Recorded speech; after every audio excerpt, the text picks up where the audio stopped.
by Ford and your Ford dealer, and by Travelers Insurance. From A&E, this is Biography.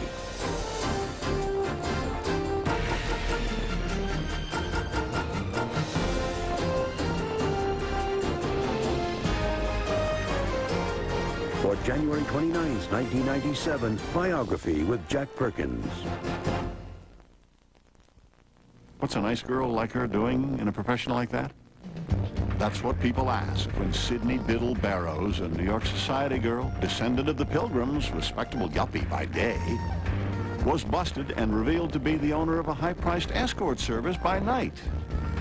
Quickly dubbed the Mayflower Madam by the press, Sydney Biddle Barrows paid her fine, survived, and has used that entrepreneurial spirit of her ancestors to make the most of her reputation, her 15 minutes of fame.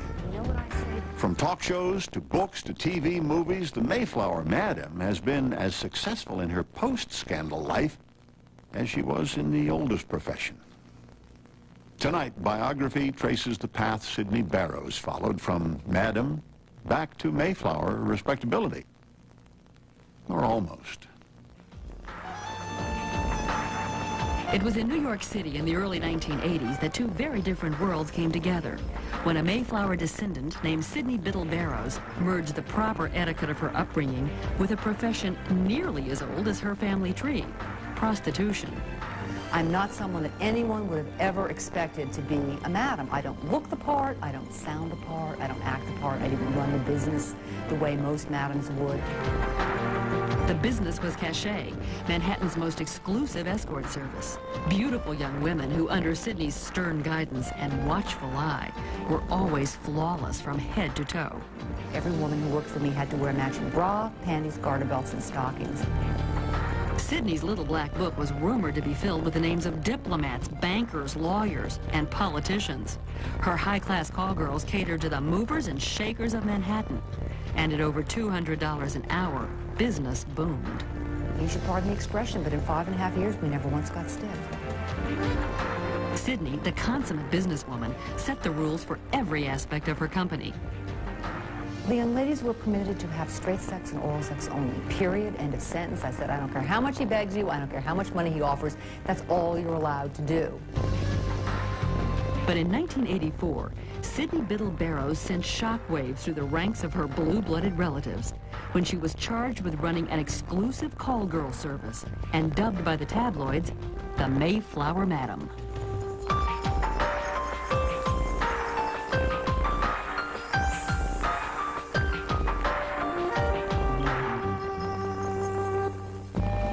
In 1620, the tiny Mayflower sailed from England and came ashore at Plymouth Rock in Massachusetts, filled with those searching for religious freedom in the New World. Among the 102 passengers on board the Mayflower was the Cambridge-educated William Brewster, a principal organizer of the Separatist Church, who later became a ruling elder of the Plymouth colony. Over 300 years later, a descendant of Brewster named Sydney Biddle Barrows was born on January the 14th, 1952. With a heritage that could be traced not only to the Mayflower, but also to the Biddles, one of the oldest and wealthiest families of Philadelphia. Both her great-grandfathers had so much money that neither ever held a job. But Sydney's upbringing in the small town of Hopewell, New Jersey, was much different from that of previous generations. Although her family lived comfortably, the old money from her great-grandfather's days was long gone, and family ties to the Mayflower were something to which her parents paid little attention. In 1955, Sydney's brother Andrew was born, and a year later, when Sydney was just 4 years old, her father moved out, and her parents were divorced. How do you explain to a 4 or 5-year-old that Daddy doesn't call on your birthday, Daddy doesn't call at Christmas, Daddy never wants to see you or have anything to do with you? I completely lost contact with almost that entire side of my family, with the exception of the grandmother I'm named after. When Sydney was 7, her mother could no longer afford to support the family. They moved in with Sydney's mother's parents in Rumson, an affluent town on the Jersey Shore, where her grandparents enrolled her in the private Rumson Country Day School. We were both in homeroom together, and we were both kind of geeky kids. I was a fat little kid, and Sydney wore glasses. But we hit it off good as friends, and we just started hanging out together. Spent a lot of time on the boat. My dad always had a boat. He'd take us out on it. I guess we just did, you know, normal kid things, you know, straightening our hair together and learning how to apply makeup and horseback riding. Although Sydney quickly became accustomed to the horseback riding in private beach clubs near Rumson, her upbringing remained strict, middle class, and unpretentious. In 1965, her mother married a music professor, and the family settled into a modest house in a neighboring town. Sydney enrolled in the public school, where she tried her hand at cheerleading and began to date. It was in 1966, shortly after the birth of her half-brother, Philip, that Sydney's paternal grandparents offered to pay for tuition to private school. She chose the prestigious Stoneleigh Burnham School for Girls in Greenfield, Massachusetts, where she continued to ride horses and, for the first time, began to show an interest in business. We used to order in ice cream every night and from a place called Friendly's. And Sydney would take all the orders, and you know, because she did that, she would tack on 20 cents. I mean, everybody knew it, and she was making money from it, and she had a very good business. One weekend during her senior year, Sydney was caught leaving campus to visit her boyfriend and told to report to the headmaster's home for punishment. Much to her surprise, the headmaster's son was allowed to sit in on the meeting. And he was in there making just these really lascivious, disgusting, inappropriate. First of all, he shouldn't even have been there. I mean, he was a riding instructor. He had no business being in there, but he just wanted to get on the action, and the whole thing infuriated me so much that I told him to go F himself. Whereupon they kicked me out. Sydney moved to Connecticut to live with her father, with whom she'd had little contact since the divorce. He and his new family were strangers to Sydney and made no attempt to make her feel welcome. She graduated from high school a few months later and was accepted to a private college in New York State, but was unable to afford the tuition. Her father was unwilling to help pay, and Sydney now found herself in an awkward situation. She needed a job, but her upbringing had taught her, incorrectly, that men always provide for women. Where I came from, women didn't work. My mother never worked, my friends' mothers never worked. No one ever once in 18 years clued me in that I might ever have to have a job and support myself. Everyone just assumed that I would meet someone and get married and someone would take care of me. And so I had absolutely no plans for myself. Sydney decided to put herself through school. For a year, she worked constantly to save money. It was during November of 1970 that the 18-year-old Sydney finally got a taste of what life was like for more privileged Mayflower descendants. Her grandparents invited Sydney and her parents to participate in the annual debutante ball of the Mayflower Society. It was a formal evening in the grand ballroom of Manhattan's Plaza Hotel, complete with a receiving line of beautiful girls, all dressed in white gloves and gowns. Sydney had always had an interest in fashion, and by September of 1971, she'd saved enough money to pay for a 2-year buying and merchandising program at FIT, Manhattan's Fashion Institute of Technology. 2 years later, she graduated first in her class and landed a position in the executive training program of Abraham & Straus, a local department store. She was also rewarded with the prestigious Bergdorf Goodman Award, which included $1,000 and a trip to Paris for the haute couture fashion shows. She and her boyfriend, Steve Rosansky, a photography major at FIT, spent the whole summer traveling in Europe. It was a time for adventure, touring the red light district in Amsterdam and trying marijuana. So we were sitting there, and Steve got out his camera, and he started taking some pictures of me. And to make a very long story short, he managed to talk me out of my clothes, but they were very artful nudes. I mean, nothing showed, you know, but, and I remember thinking to myself, even in my inhaled state, that I really ought not to be doing this, and that one day I was going to be very sorry. And one day, she would be. Sydney spent the next 2 years training at Abraham & Straus, running the bath shop and later the fine jewelry department. The most valuable skills she learned were to identify products her customers wanted and to treat employees fairly. Skills that would soon come in handy when she decided to open a business of her own. Only this time, it would be in a profession much older than retail. Biography's look at the Mayflower Madam will continue here on A&E. Bullwinkle, we passed by here an hour ago. Where's here? I thought we were there. Bullwinkle. Oh, don't Okay, worry, Rob. that's enough TV for today. Yeah. Let's go for a ride. Yeah, come on, we're out of here. Dad, where are we going? This better be good. We gotta go to the bathroom. Oh, honey, see that? See? That's cool. When we gotta be there. Dad, stop, wait! Dad, can we take him home? Ford Explorer, because the world's too big to be left unexplored. We're there. For more than 130 years, Travelers Insurance has understood the basic human need to protect oneself and one's future. What we all want is what Travelers Insurance provides, something to hold on to. Why are no yolks noodles lighter and fluffier than regular egg noodles? We take out the yolks and cholesterol and then add extra egg whites. But how do we get those special eggs? No yolks. We don't have what you don't want. When it comes to romance, we have destiny, we have love at first sight, and we have Emma Woodhouse. As is well known, I intend never to marry. A meddling matchmaker I made the match myself. I wish you would not make matches, my dear. who just can't get it right. It was badly done, Emma. Badly done indeed. You have done your friend no favors, Emma. No favors. What have I done?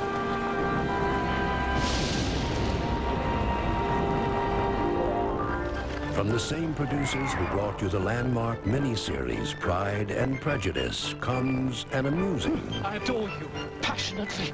Miss Relton, Forgive me. an often poignant tale. An A&E original, the Jane Austen classic, Emma. Coming February 16th, only on A&E.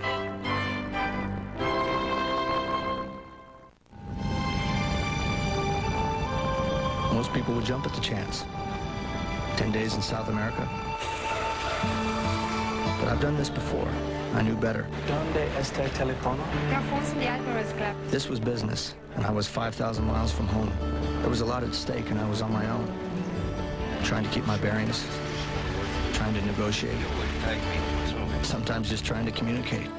All the while hoping to pull this whole thing off as soon as possible so I could head back. 6-7 million pesos to your bottom line over the next 5 years. Yeah, I'm sorry, honey. It's gonna be another day.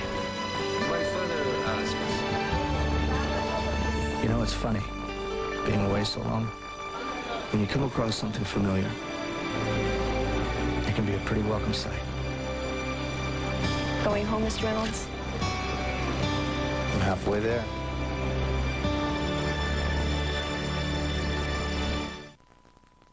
A&E's look at the Mayflower Madam continues on Biography.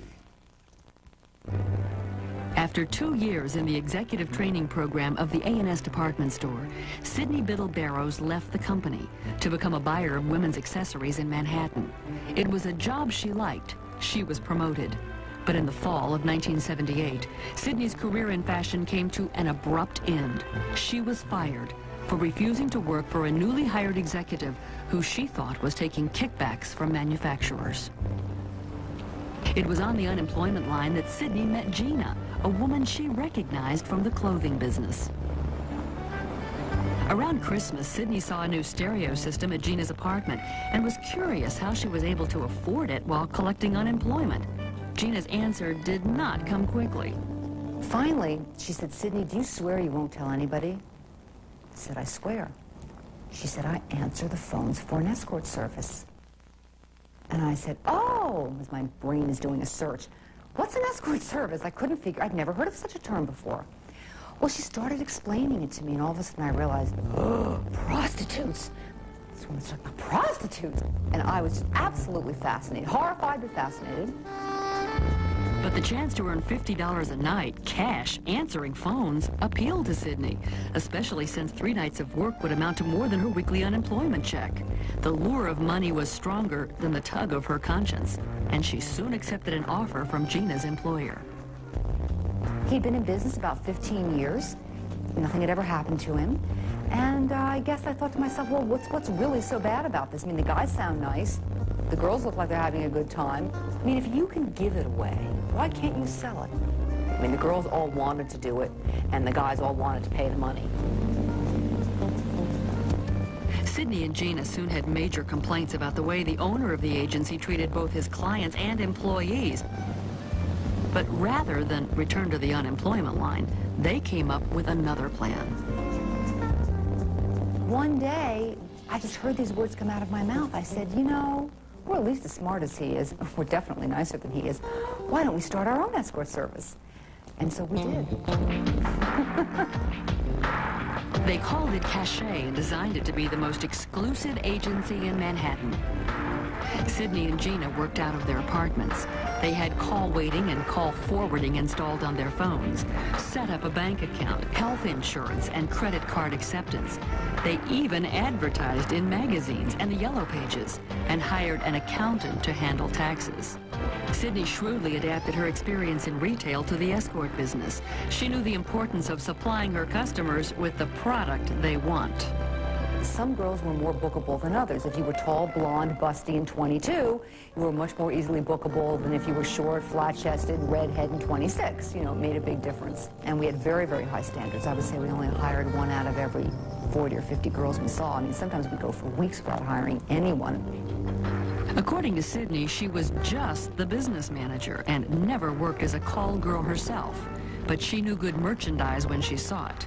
It was rumored among rival escort services that Sydney, who operated Cachet under the pseudonym Sheila Devon, was more strict in her hiring practices than Manhattan's most prestigious modeling agency.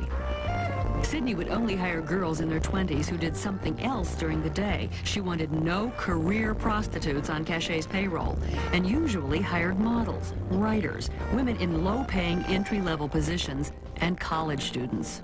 There's that she's working her way through college. It's just not happening. I mean, we work with women all of the time who may have been sucked into prostitution by somebody like Sydney, under the impression that she could pay for her education. But what ends up happening is the education goes by the wayside because of the traumatic desocializing effect of prostitution. But Sydney claims she treated her employees better than other escort services, paying them 60% of the John's fee instead of the standard 40 or 50, requiring them to work only 3 nights a week, and sending them to only the finest hotels, which, according to Sydney, included the Pierre, the Waldorf, and the Park Lane. There's that myth that there's good prostitution and bad prostitution. It's bad on the street, it's great in a hotel. You know, I can tell you from, you know, our experiences working with prostituted women, whether you're on a street corner, in a car, or in the Plaza Hotel, essentially you have to take off your clothes, get on your knees, or lay on your back, and do whatever that man wants you to do. Cachet, like most escort services, never admitted that it was selling sex. But that's what Sydney was doing, with her own set of rules.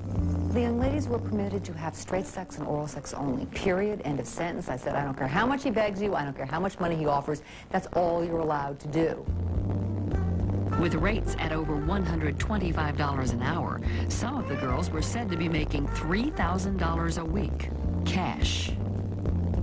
For someone to pay that kind of money, they expected a real fantasy girl, someone who was impeccably groomed, her hair was perfect, very elegantly dressed, high heels, and underneath this very classic clothing, every woman who worked for me had to wear a matching bra, panties, garter belts, and stockings.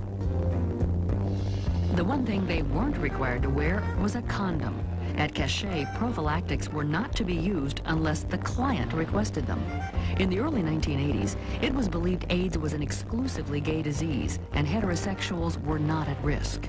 Although all of Sydney's girls were required to be on some type of birth control, the severity of the AIDS epidemic and the concept of safe sex were still largely unknown. policy of no condoms was irresponsible. However, it was of the times. I mean, people thought that they could enjoy everything in those days because the pill protected them from pregnancy. Sex workers who were working for Sidney Biddle Barrow or any other sex industry without a condom were at great risk of getting sexually transmitted diseases. And it's not only AIDS that's lethal, there are several others that are lethal. Cachet's procedure for ensuring the girl's physical safety involved verifying and documenting the identity of all clients before any girl was allowed to show up at a hotel or private residence. A technique that may have been just as dangerous as Cachet's no condom policy. She knew who they were. She verified the name, so she was going to call the police and say, "Hi, I run an escort service in New York. And by the way, I sent one of my girls to the Plaza Hotel. And the guy there, Bob Smith, he murdered her. So could you go do something about it? And here's my number, by the way." I mean, this is absurd. Of course she's not going to do a damn thing about it. But according to Sidney, there was never any violence at Cachet, in part because the high hourly fees weeded out undesirable customers. Cachet's client list included men who could easily afford to spend big bucks on an hour's worth of entertainment. If you read Forbes, Fortune, Business Week, the Wall Street Journal, those were our clients, both domestic and international. We also, because we're in New York, had a huge business with the UN. And back in the early 80s, the Arabs sort of really started having a lot of money, were traveling around the world and spending a lot of it. Well, believe me, they sent a lot of it our way. Socially, Sidney spent some of her money sharing an 11-bedroom summer home in West Hampton, Long Island with a group of friends, none of whom knew about her career as a madam. She spent the weekends swimming, sunbathing, and throwing large theme parties. We had a BLT party, black tie, lingerie, or toga. And I remember one year I had on this black lace Merry Widow and, you know, the stockings and the high heels and the whole thing. And, you know, the other girls were all dressed up in a very similar manner. During the week, Sidney would resume her secret life back in Manhattan. By 1982, Cachet had been up and running for 3 years, and Gina decided to get out of the business, leaving Sidney in charge. To lessen the workload, she hired assistants to answer the phones and schedule the girls. She moved the business out of her apartment into a residential building where the girls could come and go without attracting much attention. It also served as a place where they could socialize before and after a call. They'd have the TV on, they'd be popping popcorn. It was, you know, it really looked just like a sorority house. It's like asking the fox what the conditions are in the hen house. And, you know, the fox is going to tell you there's some good eating in there. But that's, you know, that's not the chicken's reality.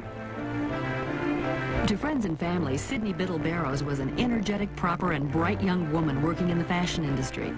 To business associates, she was Sheila Devon, madam and owner of Cachet, New York's most exclusive escort agency. A deception that Sidney handled with grace and charm, ensuring that her secret would be safe. But regardless of the story, the truth was that Sidney Biddle Barrows was peddling sex, and business was booming.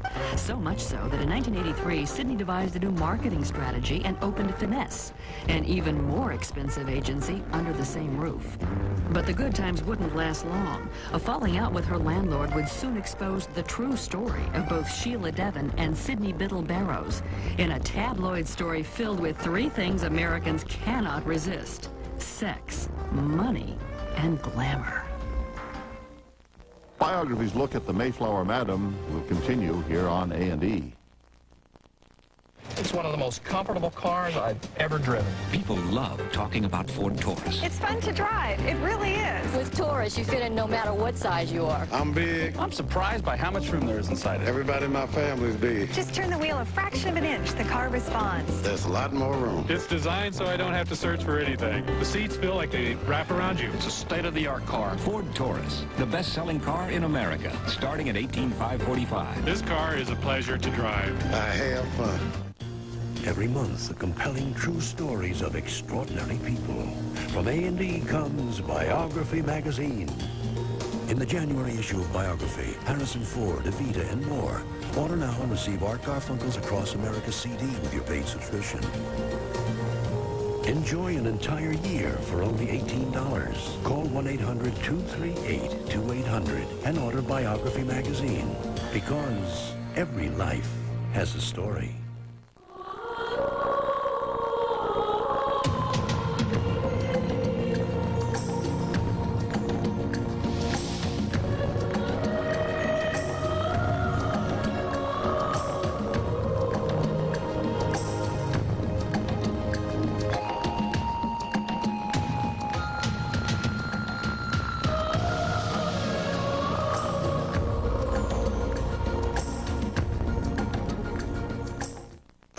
Tomorrow at 8 Eastern, 9 Pacific.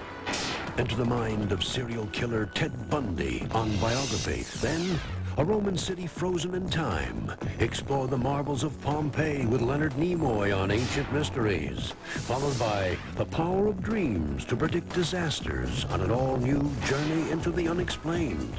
Biography, Ancient Mysteries, and the Unexplained. It all begins at 8 Eastern, 9 Pacific on A&E tomorrow. Your family. You'd give your life for them, but that's not what they want. They just want you to stay healthy. But high cholesterol could put you at risk of a first heart attack, even if you have no signs of heart problems. And the fact is, about 1/3 don't survive their first heart attack. Call 1-800-PREVENT to find out about treatment plans that could help you cut your chances of a first heart attack and live a longer, healthier life. Call your doctor or 1-800-PREVENT now from Bristol-Myers Squibb. A&E's look at the Mayflower Madam continues on Biography. By the end of 1983, Sydney Biddle Barrows was at the helm of a very successful escort agency. She ran it from an apartment on the Upper West Side of Manhattan. Since its inception, Sydney had managed to keep both the business and her girls out of trouble. But it was around December that the constant clicking of high heels coming in and out of the building late at night tipped off a suspicious tenant living on the first floor. After gathering evidence from Cachet's garbage, the tenant alerted the landlord, who called the police. There were credit slips, there were notes, dispatcher notes that indicated that a certain girl had gone out, had made contact with an individual at a specific hotel. It never said what she did, but it simply would have something like, John is a big-time movie producer. Too bad he doesn't have a big part. Unaware of the police involvement, but concerned by strange behavior on the part of her landlord, Sydney relocated Cachet to another building. For a few months, it was business as usual. But in March, 3 of her call girls were busted in a sting operation. By August the 11th, 1984, police had gathered enough information to obtain a search warrant. With guns drawn, they broke down the office door and arrested 3 women who were inside watching TV. We thought we were going to find, like, you know, all sorts of beautiful women in there. But we asked them where was Sheila, and one of the girls told me she wasn't there. So I told one of the cops to get in the car and shoot around to an address that we had where we thought Sheila might be located. It was a Thursday evening, and Sydney Biddle Barrows was out on a blind date. She returned to her apartment building around 10 p.m. Our doorman said, oh, he said, Miss Barrows, there were some people here who were looking for you. And I wasn't really paying any attention. I was looking through my mail, and I said, oh, really, who? And he said, the police. Well, I looked up and I said, the police? I said, how many of them were there? He said, 10. I thought, uh-oh. Sydney ran upstairs and called the office. There was no answer. Afraid her phone might be tapped, she ran down the hall to the apartment of her neighbor, Jimmy Rowe. She spills out with the fact that I'm not in fashion. I am the proprietor of a very high-end escort service, and the police just busted my place, and can I use your spare phone to call all my girls so that they'll know not to go over there? She spent 3 hours on the phone, part of the time with her attorney, who arranged to bail the 3 girls out of jail. By the following morning, there was a warrant out for the arrest of Sheila Devon. Sydney's attorney notified the Manhattan DA that Sheila would turn herself in on Tuesday, buying Sydney a few days to break the news to friends and family. Sydney was instructed not to talk to the press. But a tabloid war was raging between the New York Post and the Daily News. Information about the bust had already been leaked, and stories of the $1 million madam hit the front pages. Sidney felt shielded by the fact that her true identity was still a secret. Both the police and the press thought she was Sheila Devon. This was a tabloid story from the word go. All of a sudden I started reading that I was making millions of dollars a year, that I had all of these celebrity clients and all these famous people, and there was this black book chock full of names and, you know, politicians and all this other nonsense. And I thought, are they talking about my business? Because this was all so not true, especially the $1 million part. Believe me, I wish that that was true. On Tuesday morning, Sidney and her attorneys arrived at the DA's office for her surrender. She was trying to pick out what to wear, and it was a very conservative business suit. So on the front page of, I think, one of those papers, the Post or the Daily News, she had her silver handcuffs coordinated to her gray smoky suit. I remember it said that. Sidney, you did it. You made your fashion statement. In a brief court appearance, Sidney pleaded not guilty and was released on $7,500 bail. Sheila Devon's face was plastered on the front page of the papers. Didn't take long for Sidney's old boyfriend from FIT to call reporters at the New York Post with the information that Sheila Devon was really Sidney Biddle Barrows, a debutante and Mayflower descendant. I looked up her name in the social register, and when you look up a name in the social register, there's a little sword next to the names indicating families who came over on the Mayflower. And so that set off some alarm bells, and some serious research started to get done to establish that Sheila Devon and Sidney Biddle Barrows were one and the same. By Wednesday morning, Peter Fearon and his colleagues at the Post had dubbed Sidney the Mayflower Madam. I did not even realize that I was the Mayflower Madam. On the front cover of the Post was a picture of someone that I did not recognize, and the top thing said Mayflower Madam. And all of a sudden I realized that it was me, and it named my real name and everything. I thought, oh my God, I couldn't believe it. Sidney's ex-boyfriend had gone to the New York Post with more than just the true identity of Sheila Devon. On Thursday morning, both the Post and Daily News ran a nude photo of Sidney that he'd taken in Amsterdam 11 years earlier. When your grandmother's alive, you don't want a picture of yourself nude on the front page of the paper. She was humiliated and glad that she weighed as little as she did at the time of the photo. Sidney's problems with embarrassing photos in the newspapers weren't over yet. That same day, the Post ran a photo of Sidney and her friends from the West Hampton beach house wearing tuxedos, boxer shorts, and lingerie. Sidney's friends were shocked to find themselves connected to a notorious madam. So was the Society of Mayflower Descendants, which handled the situation with as much poise as expected. What a present-day Mayflower descendant chooses to do for an occupation is their own business, I guess. But it hit New York first, of course. The New York Society was all agog when they heard this. Everyone said, well, just relax and take it easy. In the end, it will be good publicity for you, and it turned out that way. Shortly before Christmas, the grand jury handed down an indictment charging Sidney and one of her phone assistants with promoting prostitution.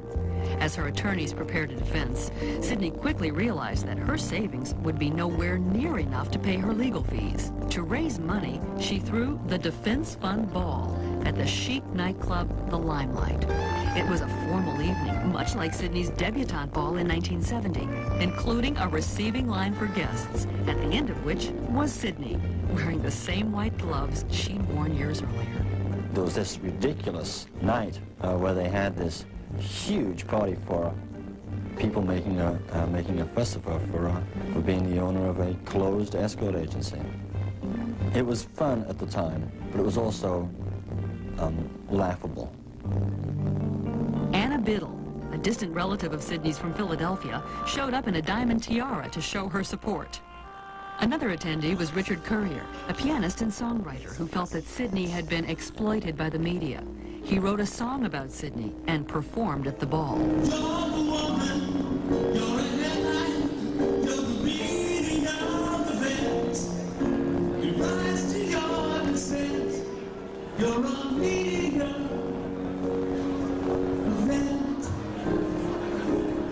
Sidney is a stickler for correctness.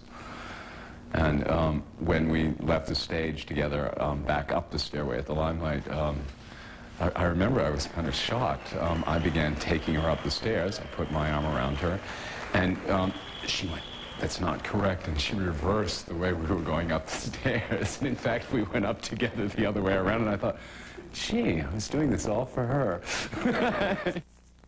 Now, she was some young brother standing on Lake Street or 42nd Street with a girl on this arm in spandex shorts and a girl on that arm in a miniskirt in front of a caddy with a purple hat with a big feather, and his name was Huggy Bear. You would be visiting him in jail.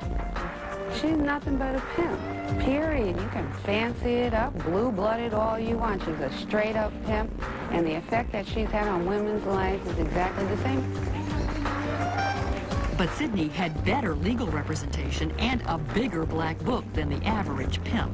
Her attorneys came up with a defense strategy that made the district attorney's office very nervous. We had advised the prosecution that if they went ahead, we were going to call men to testify that they didn't have sex for money. And in fact, we'd advised the prosecution that our first 232 witnesses were going to be lawyers practicing law in Manhattan who had used the escort service, had used corporate, that is law firm, credit cards, and deducted it as a business entertainment expense. The prosecution buckled. The DA soon offered a plea bargain. Sidney would have to plead guilty to one count of promoting prostitution and pay a $5,000 fine. The idea that the DA of New York City would allow a serious felony level crime to be pled down because he was concerned that the names of customers, and particularly attorneys, would be read aloud in court is really appalling. For Sidney, accepting the plea would be the quickest and easiest way to keep the names of both the escorts and the clients out of the papers, as well as a chance for her to put an end to the media attention. But she remained convinced of her innocence until the very end. We were standing before Judge Soloff, and Sidney was supposed to say the words of the statute and say that she did this, and she didn't want to do it. And she was wearing very high spiked heels. And she stepped on my foot, and she said, "I don't think I did anything wrong. I don't want to say this." At Reese's urging, Sidney finally pleaded guilty, an event that was marked by a press conference and champagne victory party. There is no way I would compromise my clients. There's no way I'd compromise my girls. If this is what I had to do to avoid compromising those people, that's what I did. And that's all I have to say. I think, wait a minute, yes, absolutely. There is no way any jury in the United States would ever find me guilty. But the conclusion of her legal battle didn't put an end to Sidney's problems. Deep in debt and with no one willing to employ her, the notorious Mayflower Madam now faced the considerable task of putting her life back together. Biography's look at the Mayflower Madam will continue here on A&E. There are all kinds of reasons we designed Ford Windstar to be so safe, with over 40 standard safety features, including dual airbags and anti-lock brakes. Reasons it received 5 stars, the highest possible rating in government crash tests, higher than any other minivan. In fact, there are so many reasons we designed Ford Windstar as safe as we did, it's impossible to pick our favorite one. Ford Windstar, now available with $1,000 cash back. It's in all of us, the basic human instinct to protect oneself and one's future by holding on to life's certainties. For more than 130 years, Travelers Insurance has answered this basic need. With the comfort of our experience, the strength of our assets, the security of our products. What we all want is what Travelers Insurance provides. Something to hold on to. Tomorrow on Biography, serial killer Ted Bundy. On Friday, Jamie Lee Curtis. And Monday, civil rights activist Rosa Parks. Plug into low prices at Menards. Save now on fluorescent bulbs from Sylvania. They last 10 times longer and save up to 75% in energy costs. Now $3.86 after rebate. Now's the time to revive walls with Glidden paint. Spread satin is a top quality interior latex. On sale now, just $8.75 a gallon. Find everything to brighten your home at Menards. Save big money at Menards. Asbury Court Retirement Community provides comfort, convenience, and security. Choose from 3 types of unfurnished apartments, each with a private bath, kitchenette, heat, and air conditioning. Residents can enjoy a number of services, including entertainment, delicious meals, 24-hour staffing, and housekeeping. Whether you bowl in the game room or take a stroll through the beautiful landscape courtyards, you'll enjoy the splendor of the seasons and the warmth of friends at Asbury Court, a place you'll want to call home. Call 896-7778 for more information. A&E's look at the Mayflower Madam continues on Biography. By the mid-1980s, Sydney Biddle Barrows' life seemed back on track. She'd avoided a prison sentence and substantial fines, a punishment her attorneys dubbed a kiss on the wrist. Although her legal worries were mostly behind her, Sydney was suddenly unemployed, deeply in debt to her attorneys, and unable to find a job. Few companies had an opening for a former madam. In addition to professional problems, Sydney's involvement in prostitution was an embarrassment to her family. She said her grandmother that she was named after was devastated. Devastated. Her mother and her father said, well, you know, it says in the paper here that you ran a nice high-class service, that you had excellent taste. So her parents, although not proud, were at least happy to know that what she did well. Throughout her legal battle, Sydney had been offered book and movie deals, all of which had been put on hold. Now, at the urging of her attorney, to whom she owed tens of thousands of dollars, Sydney reluctantly decided to make the most of a bad situation and accepted a deal to write Mayflower Madam, The Secret Life of Sydney Biddle Barrows. Since she'd never spoken with the press, her book was the first opportunity for readers to get all the details behind the tabloid headlines that had titillated the country for over a year. It was an instant hit, making the New York Times bestseller list. Sydney's notoriety made her a favorite on the talk show circuit. I'm not someone that anyone would have ever expected to be a madam. I don't look the part, I don't sound the part, I don't act the part, I didn't run the business the way most madams would. And I think it's that dichotomy that fascinates people. She began doing all of the talk shows with pilgrim collars on, which I thought was really wonderful. In fact, they got so big at one point that they were off the edges of her shoulders. I used to giggle and think, gee, Sydney, maybe you'll just wear some pilgrim shoes, too. The money Sydney earned from the book and talk show appearances still wasn't enough to pay her legal bills, so a deal was soon struck for a TV movie about her life. The lead role was given to Candice Bergen, and Sydney got a cameo. Hi, Matt. Peggy Eaton, Sydney Barrows. Hi, how do you do? How's business? Better than ever. Matt, that's our number. Yeah. Got it. Take care. Bye. Sydney's name could be found on the guest list of numerous parties each week, but hiding behind the ball gowns, gloves, and coiffured hair was a different reality. On the outside, everything looked very, very glamorous, but the reality was I was stone broke, I was scared to death, I was really struggling, and it was tough. In 1989, Sydney tried her hand at writing once again, but her second book, Mayflower Manners, was a flop, and her search for a job unrelated to the escort business was going nowhere. She supported herself by giving occasional lectures on her experience running cachet. By 1990, Sydney was depressed and frustrated.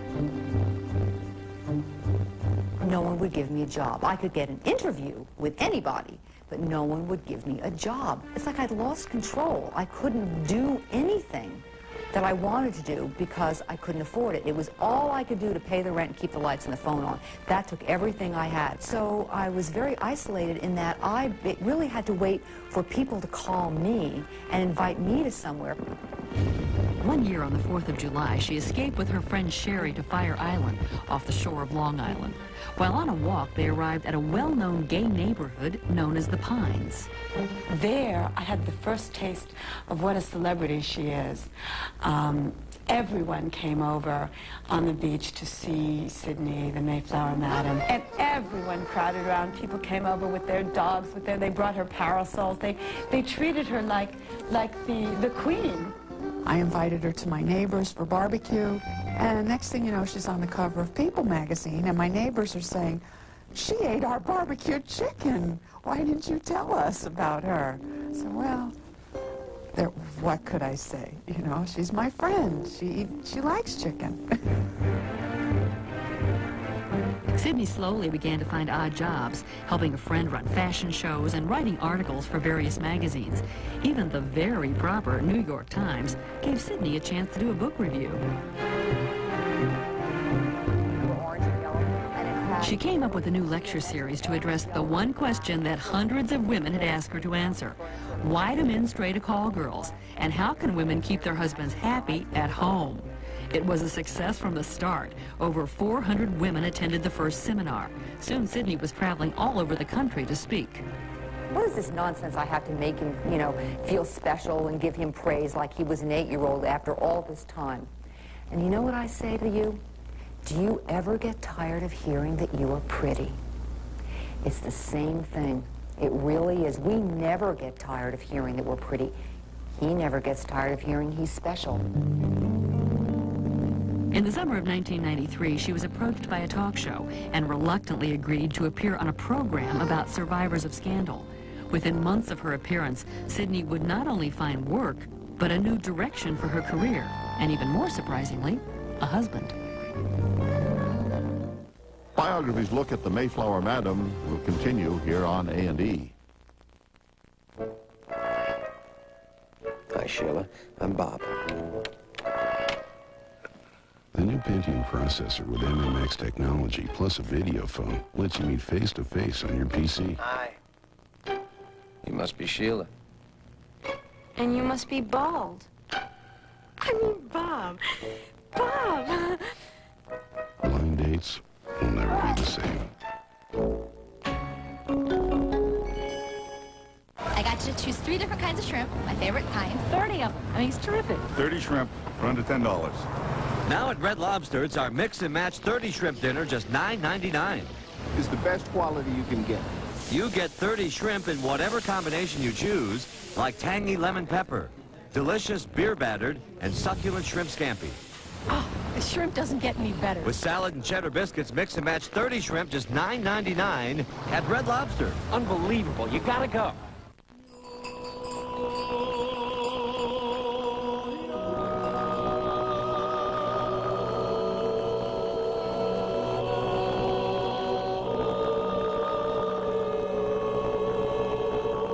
In Switzerland, organically grown alpine herbs are harvested by local farmers for Ricola.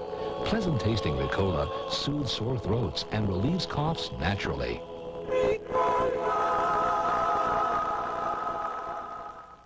They're at the scene of the crime, He was about 170 to 200 pounds. and their testimony can turn an arrest into a conviction. But how accurate are they? Each of those eyewitnesses could be torn apart one way or another. The wrong ID can be tragic. You're going to ruin somebody's life if this is not him. Even if it is understandable. You can see how someone would make a mistake. The Eyewitness on an all-new American Justice. Next on A&E.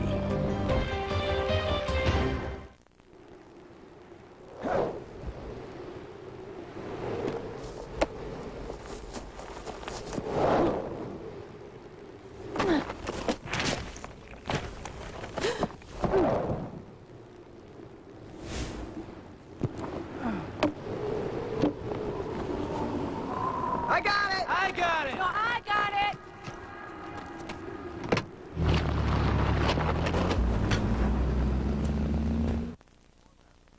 A&E's look at the Mayflower Madam continues on Biography. By By 1993, Sydney Biddle Barrows had begun to find work lecturing, writing, and appearing occasionally on TV to make ends meet. It was during her appearance on a talk show that she was spotted by Darnay Hoffman, an attorney, who took an instant liking to Sydney and offered her work as his assistant. She was remarking that the biggest drawback to being the Mayflower Madam was the fact that nobody took her seriously enough in order to make any kind of job offer. I contacted her and hired her for a 6-week period. The experience was so enjoyable that we decided that maybe we'd do something socially. And then she said to me, he wants to date me, and I don't want to. I'm not going to blow this job. And I'm not going to take any chances. And I said, well, then don't date him. Then she said, well, he doesn't want to really date me. He wants to marry me. He started pushing me to get married after about 2 weeks. I mean, I just couldn't believe it. And I said to myself, you know, I'm just going to do it. And I did. Sydney's friends, though surprised by her rush to the altar, threw her a wedding shower with a theme. Of course, the most appropriate gift for the Mayflower Madam was lingerie. The wedding was planned for Saturday, May the 14th, 1994, at New York's Cathedral of St. John the Divine.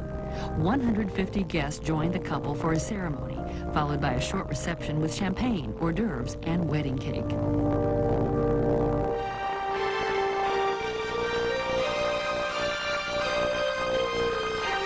Shortly after the wedding, Sydney came up with an idea to turn her lecture series on relationships into a book.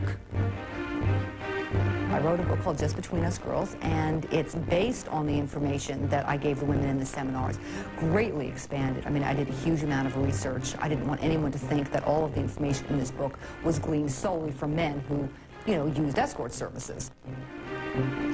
In her ongoing quest for employment, Sydney had once again found a way to exploit her experience as the Mayflower Madam. Sydney will talk about anything. You can be having a charming conversation about spring and how the flowers are going, and if the matter of a blowjob came up, I think she could do a 20-minute recitation without missing a beat. She's almost like the university professor teaching law rather than the lawyer.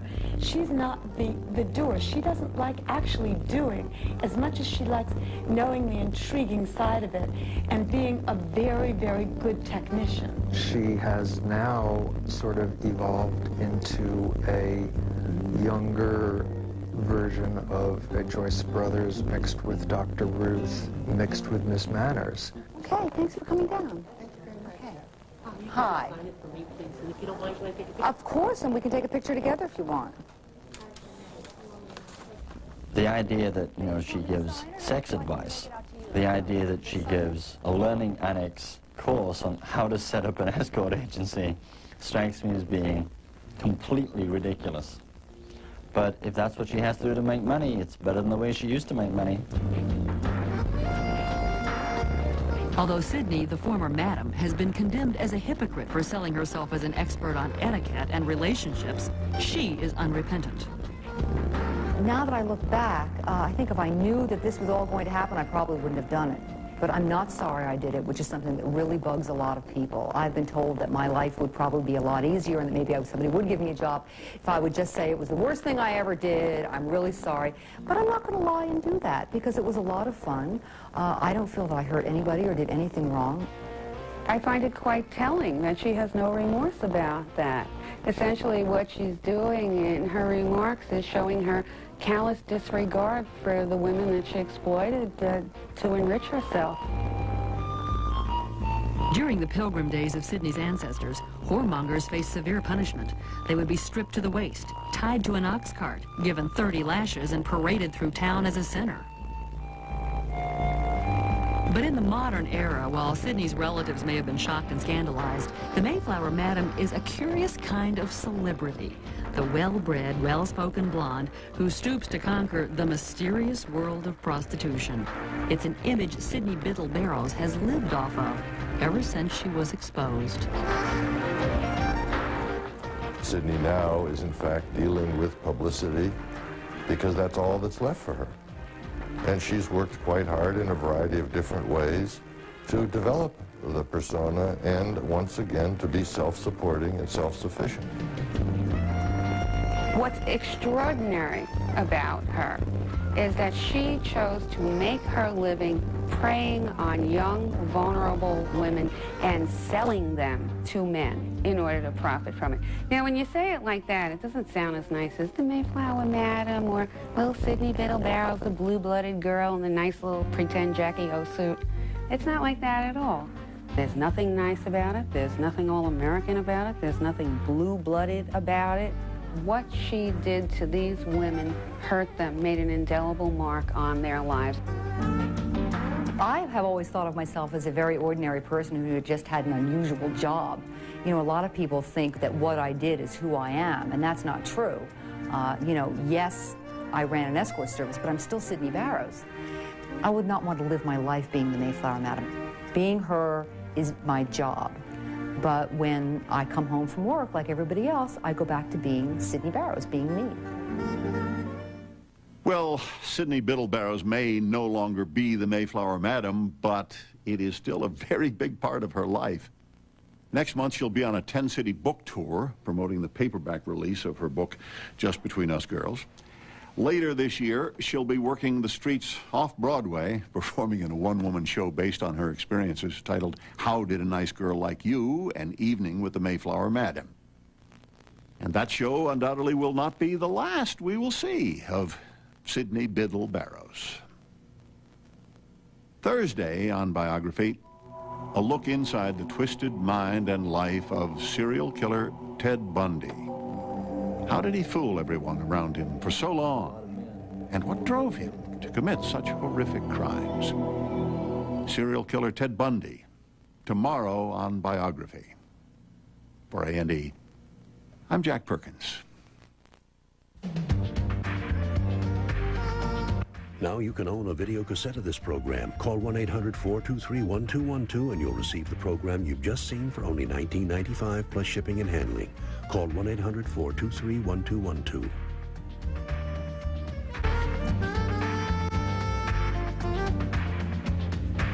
Armed with only courage and cunning, they pulled off the greatest escapes in history. On the world premiere special, Great Escapes of World War II, Sunday at 8 Eastern, 9 Pacific. Now, an all-new American Justice examines eyewitness testimony. Next on A&E.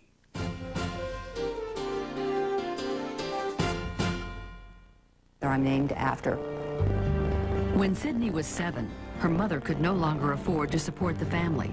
They moved in with Sydney's mother's parents in Rumson, an affluent town on the Jersey Shore, where her grandparents enrolled her in the private Rumson Country Day School.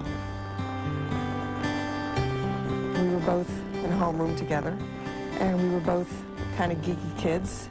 I was a fat little kid, and Sydney wore glasses. We hit it off good as friends, and we just started hanging out together. Spent a lot of time on the boat. My dad always had a boat to take us out on it. I guess we just did, you know, normal kid things, you know, straightening our hair together and learning how to apply makeup and horseback riding. Although Sydney quickly became accustomed to the horseback riding in private beach clubs near Rumson, her upbringing remained strict, middle class, and unpretentious.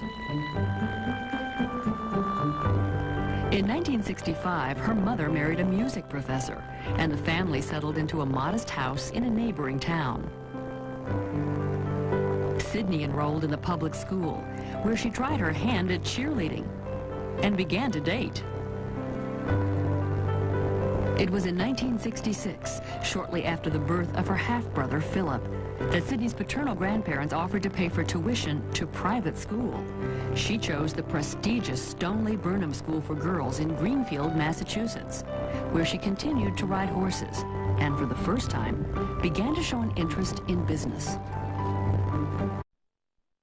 By Ford and your Ford dealer, and by Travelers Insurance. From A&E, this is Biography.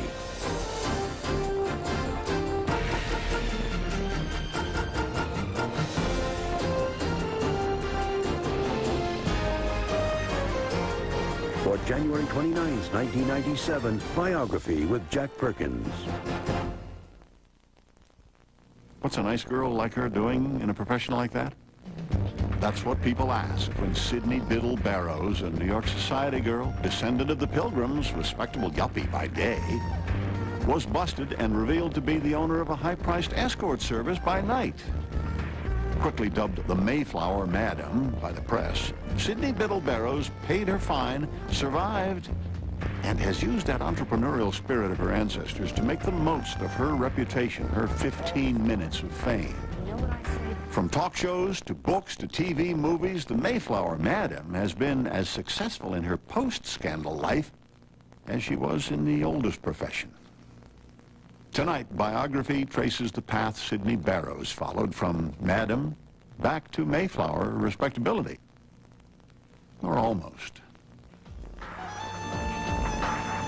It was in New York City in the early 1980s that two very different worlds came together when a Mayflower descendant named Sydney Biddle Barrows merged the We used to order in ice cream every night and from a place called Friendly's.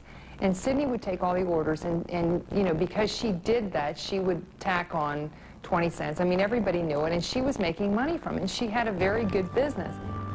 One weekend during her senior year, Sydney was caught leaving campus to visit her boyfriend and told to report to the headmaster's home for punishment. Much to her surprise, the headmaster's son was allowed to sit in on the meeting. And he was in there making just these really lascivious, disgusting, inappropriate. First of all, he shouldn't even have been there. I mean, he was a riding instructor. He had no business being in there, but he just wanted to get on the action, and the whole thing infuriated me so much that I told him to go F himself. Whereupon they kicked me out. Sydney moved to Connecticut to live with her father, with whom she'd had little contact since the divorce. He and his new family were strangers to Sydney and made no attempt to make her feel welcome. She graduated from high school a few months later and was accepted to a private college in New York State, but was unable to afford the tuition.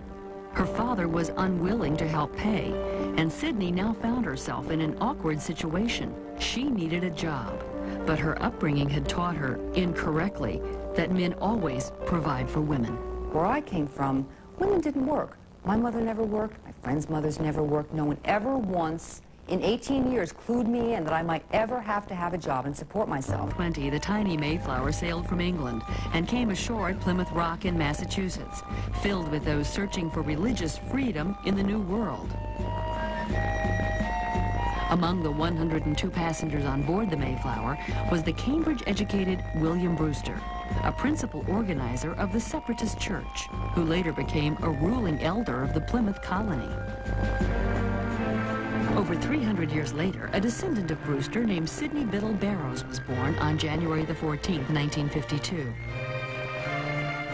With a heritage that could be traced not only to the Mayflower, but also to the Biddles, one of the oldest and wealthiest families of Philadelphia.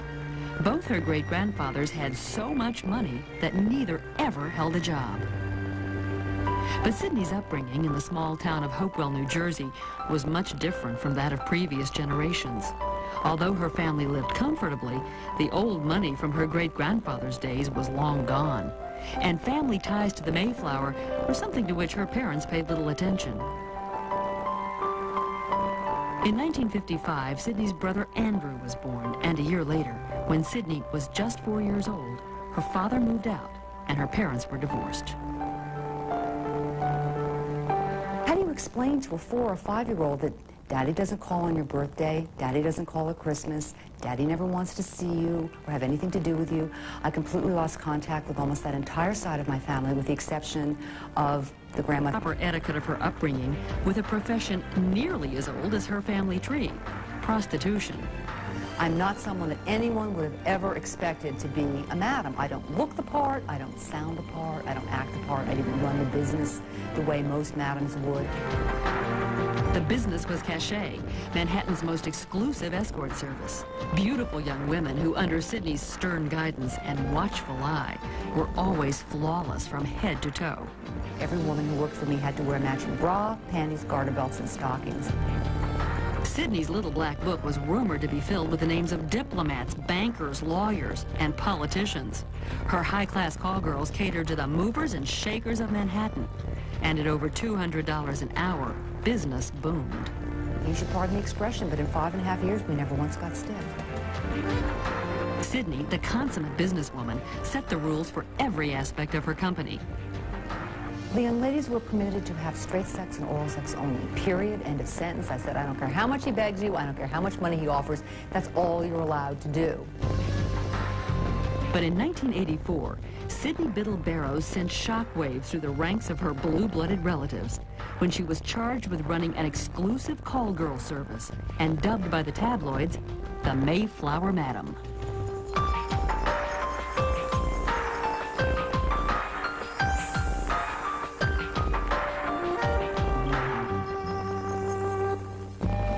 In 16